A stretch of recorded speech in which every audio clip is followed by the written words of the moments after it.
Hello to everyone. Today in this chapter of the source of energy, we will learn about how to get energy from sea. There are the three ways to get energy from sea. The first one is tidal energy.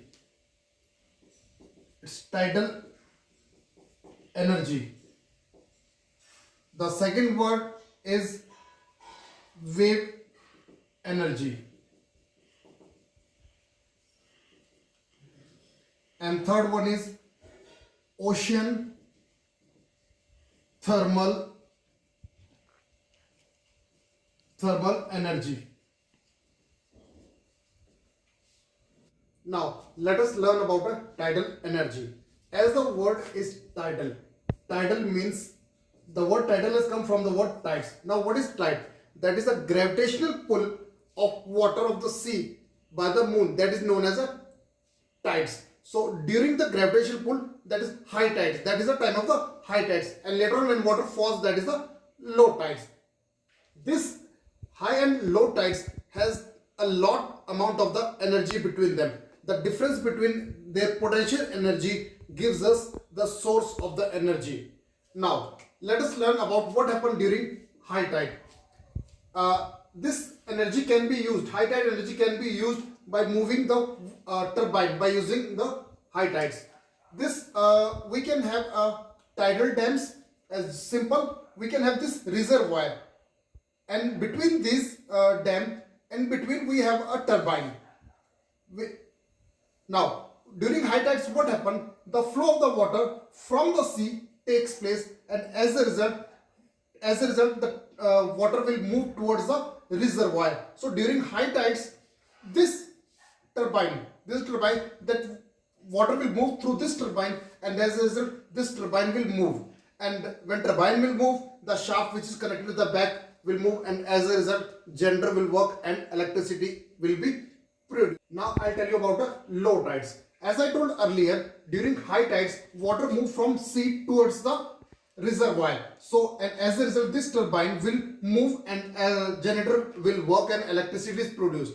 So during low tides, what happens? The water which are stored in the reservoir, that move towards the sea, and again this turbine will move. So this turbine will work for the low tides and the high tides both. So this is useful for us because from the one turbine only we are getting both the things, during high tide and the low tide. So that is a diagram. Please remember, during low tides the water moves from reservoir to sea.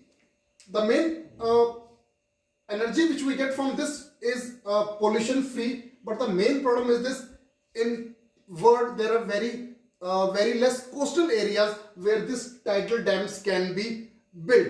And secondly, the energy between the high tides and the low tides, the difference between that much is not that much that will help us to generate electricity for a little more. Next we have a wave energy.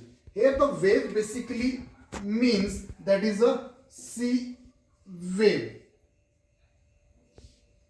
Now we can also get an energy from the sea by the sea wave. So this energy is basically as the wind blows over the top surface of the sea, so which creates the wave, and as a result this wave energy is utilized. A number of the devices are being set up for this using a sea wave. The very one is we have a floating generator. We have a floating generator. Floating generator we can have so that we could put on the basically on the surface, so that as the wave moves up and down, so the generator will also move, the waves will turbine will move, and the generator will produce an electricity. The second concept is that we have a large pipe. We have a large pipe through which basically the sea waves pass. So whatever the air is trapped, that air get compressed, and this compressed air is used to turbine, used for the turbine for the movement, and as a result generator will work and electricity will be produced. Next we have ocean thermal energy. In this the top surface of the ocean, where we have water that is directly heated by the sun, that absorb the energy, whereas the lower part, so it has a more heat, that is, it has a more temperature as compared to the water at the down. This energy difference we can use for some usable energy, to convert the more usable energy like electricity. In this case, the power plant which we use is this is known as the ocean thermal energy power plant.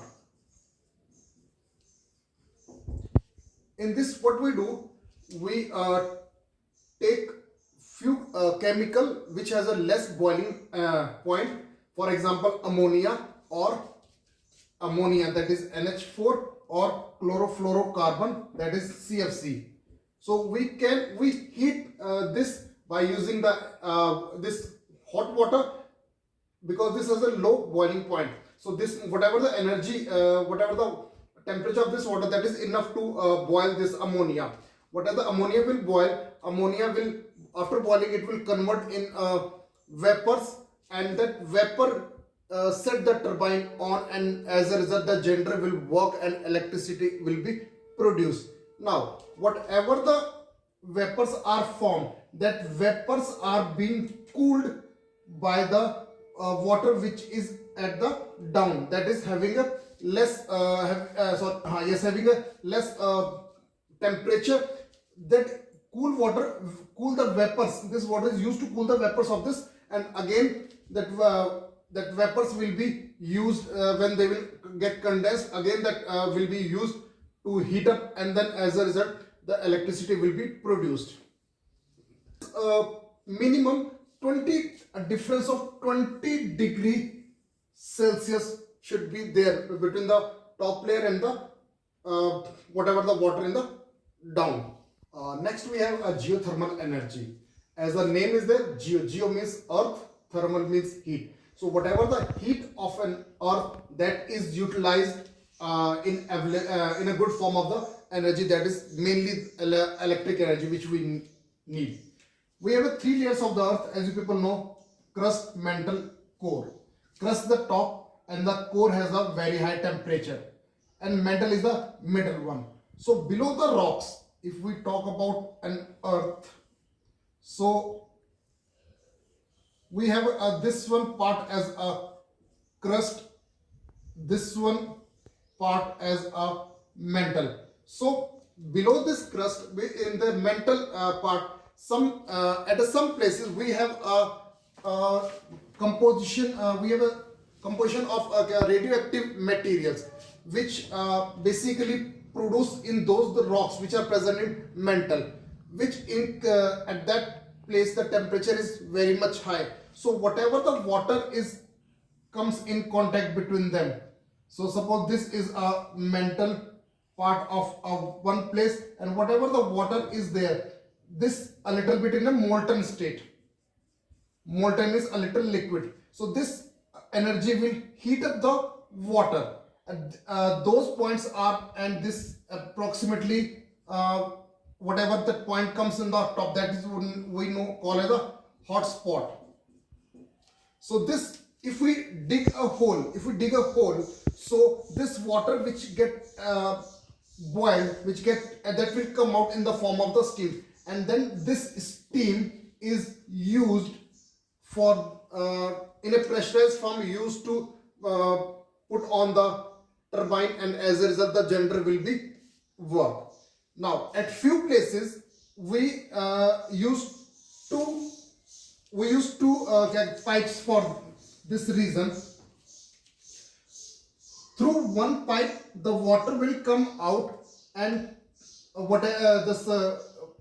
the steam which comes out, that is used, and through second pipe we put the water inside. So whatever the water will put inside, that water will go towards this area where a hotspot radioactive materials are present, or this the water change in the steam, and again this cold water will heat up, will boil up, will turn the steam, and again will further be used for the support of this geothermal energy and your ocean thermal energy. I will send one YouTube link. I request you please go through these two, and then please do the exercise followed by these topics.